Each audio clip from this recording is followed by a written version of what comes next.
So, I'd like to start off by saying that we competed and played with great effort today, and I'm proud of our women's basketball team. Our compete level and our effort level was high, continuous, and for that reason, I'm proud of how we played today. Certainly a game that was filled with a lot of mistakes when you have 20 turnovers and you have at least 20 missed layups, and that's your game right there. When you miss more than 20 layups and you have 20 turnovers, it's very hard to beat any team. And so we're certainly disappointed in the loss. Very disappointed in the loss because it was a game that we could have won with valuing the ball a little bit more and frankly, making uncontested layups, which we did not do. So do you think this game was more about mistakes from your own team rather than maybe something Penn State did defensively or on offense? No, it's about us. It wasn't anything Penn State did. They gave us we got the layups. They're all uncontested. There's at least 10 to 12 uncontested wide open layups. No, it's nothing that Penn State did on this. Now you can certainly laud the performance of McKenna Marisa.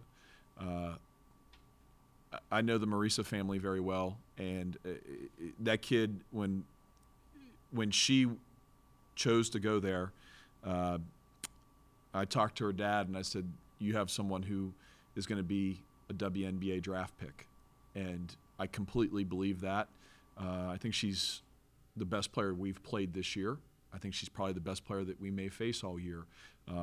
She's a great basketball player. And with that being said, she's a great kid, great human being off the court too. We didn't have an answer for her, and not many people do.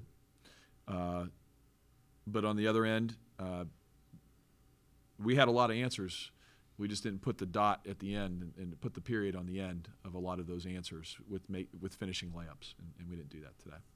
So when you play a player like McKenna, what's it like just as a coach having the game plan for a player with that talent?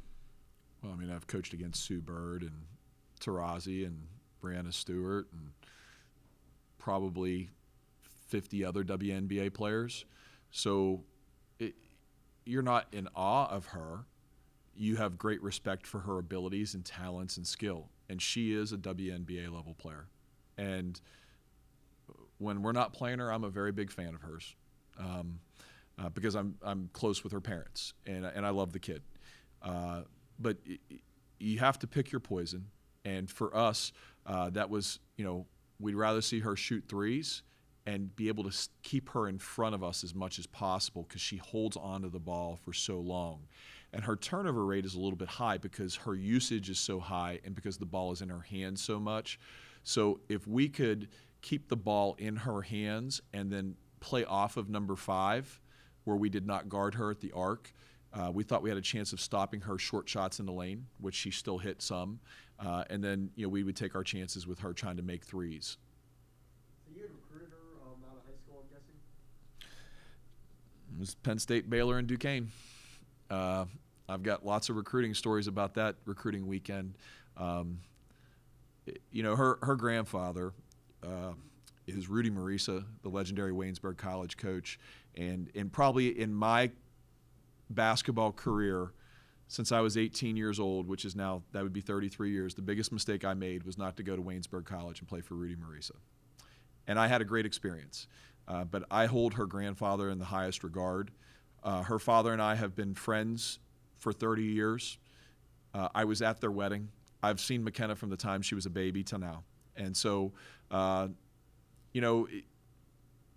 we were in the right neighborhood. We just couldn't finish the deal on that, and that's understandable. Her grandfather's in the Hall of Fame there. She had 2 brothers going to school there at that time, and it's a situation where it was Penn State. I know your game against Cornell was canceled on Tuesday. What are you going to try to do in the next week or so to get ready for A-10 play? That message came through in the middle of practice yesterday, and my thoughts were, I'm not worried about that. I'm worried about Penn State. And I took a little bit of time to kind of walk through some things.